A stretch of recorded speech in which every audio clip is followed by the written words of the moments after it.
Welcome back to Brain Pro Metal Talk. Please like, share, subscribe, and hit the bell notification for our daily updates. And also, please don't forget to answer the question of the day. Thanks for listening. Doing? Charlie, how are you, sir? Hey, man.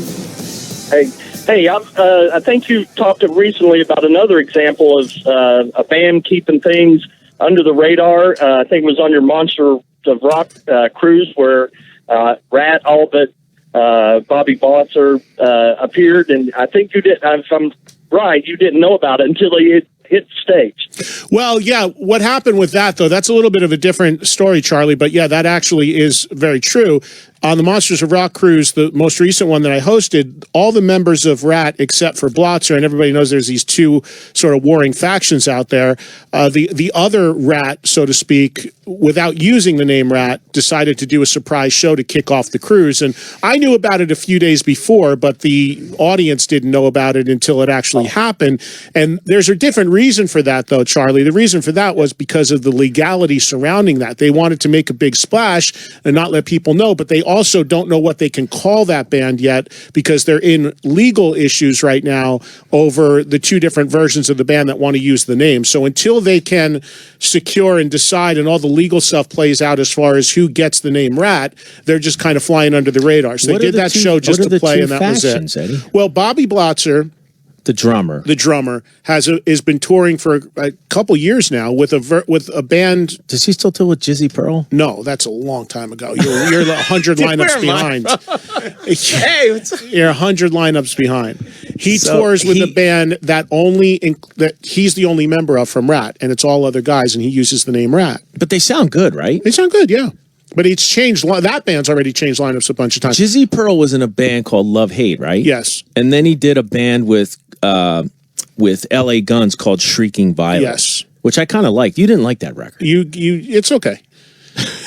And then you also, Jizzy Pearl was the singer in Quiet Riot up until like a week ago.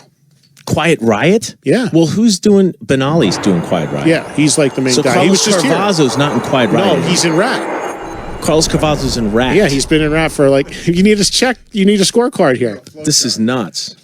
Andrew Wilkow just walked in. Dude? Andrew, get up here, man. Come on. We already covered a lot of Sirius XM Patriot stuff earlier. What is the other Rat band calling themselves? They're not. There was no name. How do they tour? They've played one show. They're not touring. They're not doing anything. They did one show on the Monsters of Rock cruise, the kickoff. They didn't tell anybody they were going to do it. I introed them, just said, please welcome some old friends. That's all they wanted me to do. They came out. They can't legally use old friends? No. That's all they wanted me to say, although they could be. So they only wanted to come out and until... And Warren DeMartini and Piercy and all those guys, they want to come on with me and talk about all this, but they don't want to do it until the legal stuff is settled because they're in a legal battle with Blotzer over the name. So when that's resolved, if they do or don't get the name, then they'll go out either as Rat if they win the name or come up with another name, assuming they don't win it. But Warren is confident he's going to win the name. Blotzer's confident he's going to keep the name, and all the lawyers are getting rich duking it out. There's my... Mice. That could be their nickname. Good. I saw them on the City to City tour with Kix and Brittany Fox at Nassau Coliseum. What year was that? City to City? 80, Way Cool Jr. Whenever Way Cool Jr. came out, when that was the big single. Yeah. And I Want a Woman. Yeah. People forget how big Rat was. Massive. And Rat, to me, Motley, when you look at the big bands from the 80s, there's Motley, Def Leppard, obviously Bon Jovi, but Rat was pretty close to there in terms of, if you look at the amount of hit singles they had. I saw them headline The Garden. There was an after party, the Dish of Salt restaurant, I'll never forget it. They probably... song for song have as many, if not more, hits than a band like Motley Crue, but they're nowhere near that level of draw. I think because of the fact that they changed members so many times and had so much upheaval in their career. I mean, as Mike just rattled off, 5 different people that were in Rat. Didn't they remake? See, this is crazy. Like, they remade Point Break, the movie. Remember the original movie? You're going down, Bodie.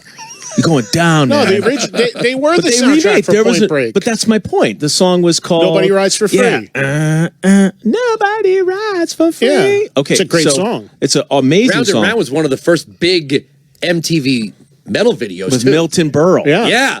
Because, their manager was his nephew. Right, Marshall Berle. Marshall Berle. Yeah, That's man, how he got the gig. Deep into music geek stuff here. I love it. That's what it's all about. I love it. But anyway, the point is, they remade Point Break the movie. I know that recently. Didn't they? Yeah. Not that I know of. How was it? Yes, they did. They did? Yes. Roger's mic's off. But you're trying to say that they didn't use the original soundtrack because think about it, Anthrax never made it into the Judge Dredd movies. With I Am the Law. With I Am the Law. Yeah. So if you're saying that they remade the movie but left out Rat, that was bound to happen. No, that's not right. Not fair. No, it's not fair. But you're right. I Am the Law. It's a Judge Dredd. Yeah, it's all about theme. Judge Dredd. Yeah. That was Stallone, right? You've been judged. Well, then there was the part there was that one. You've been I am judged. the law. What just happened to my radio show? James in California. James, you're on the air. Hey, Eddie, so every time I call, I always mention Buckethead. But, hey, Mike, I love that you love Buckethead. But that thing on his guitar, it's a kill switch. So when he hits his finger on it, it kills the power of the pickups. So, and actually, Eddie Van Halen has one now on his guitar. And so whenever he uses his right fret hand and hits the strings, he uses his right hand to turn off the power. So it kind of sounds like, anyway, it just kills the power on it. Hey, James, and I'm not even trying to be funny here. If you're a big Buckethead fan, I'm really curious. Will he do interviews? And if he does them, will he have to talk through the bucket? Have you seen him or heard him do interviews? He's only given one interview his entire life, and it was in 1992 to Guitar World, and he did it at Disneyland on It's a Small World ride. It's the only time he's ever talked as a person.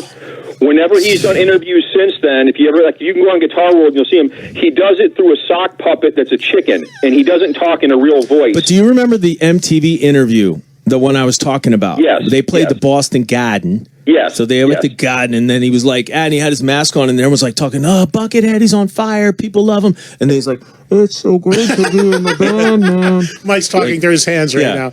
Right? Did you see that? Yes, I did. Yeah, but now he's even worse now. He won't even do that. And when he does gigs, he's done private gigs. I have a bootleg video. He did a corporate gig in San Francisco. Buckethead will play your wedding. And he won't talk though. He shows up in his bucket. He actually wears a pantyhose mask thing over his face with his bucket on the plane. He wears it on the plane, right? Well, he wears a thing. He can't wear the bucket on a plane. What I read of course about him he can't. No, but Mike's talking about him being able to TSA with a bucket on his head. Like, that's going to fly. Can I ask a stupid question? Wait, Andrew wants to know who Buckethead is. No. The stupid question is, when do you start that? Like, I get Kiss started with the makeup, and they went through various incarnations of. But he's got. Do you know who Buckethead is, Andrew? Yeah, when do you put a bucket on your head? He's got some whole backstory that he was raised by chickens and he lived in a coop, and there's this whole. When do you put the bucket on your head? He's very shy. He's never given. Even he was in a band called the Deli Creeps, and he was like 17. He was already a virtuoso, and I have all these bootleg DVDs. There's like a 2 seconds of his face, even back from the late 80s, early 90s. He was never like, and I'm not knocking anybody that could play guitar like that. I would show off, but he was never a show-off guy. Like, look at me. He wouldn't face the crowd. He would turn around. He never did interviews back then. He was just a virtuoso. Genius, and there's only like 2 pictures online that you can actually see what he looks like. Did he audition for Ozzy? Yes, and Ozzy said he wouldn't because he wanted to be called Buckethead. His real name is Brian Carroll, and Ozzy said he called him Brian, and he said, no one calls me Brian but my mother and father. So he left the audition. Now, is his Les Paul, so you know a lot about, is his Les Paul larger than a standard Les Paul? Yes, it is. This is enough Buckethead information for a Thursday. Thank you for the call. I mean, are you kidding me with this? See, that guy's a real fan. And he's a real fan, and I appreciate him. But I mean, what am I just spent? I've like 50 minutes left. I just spent time about on 30 Buckethead. records. He should give you a commission right now. For a long time, people used to think that Buckethead was Paul Gilbert from Mr. Big because they're both around the same height, and people thought it was another guy. That was Paul Gilbert as another character. I'm glad you mentioned Paul Gilbert. Why isn't the superheroes? Why isn't Racer X doing a record? I don't know. What now you want to get really? I feel radio's turning off by the droves right now. It's talking about Racer X for half an hour. But I'm when first time I ever met Paul Gilbert. I went up to him. Yeah, and I go to him. By the way, I just got to ask you something. So I go, are you Buckethead? And he just looked at me. He goes, no, I've heard that before. You know, but he I'm did not. the funsiest thing on the show when he was doing the facial expressions for the guitar. Yeah, on that metal show. Yep. That was good. Taking your calls. Andrew Wilco's here, and 844-686-58.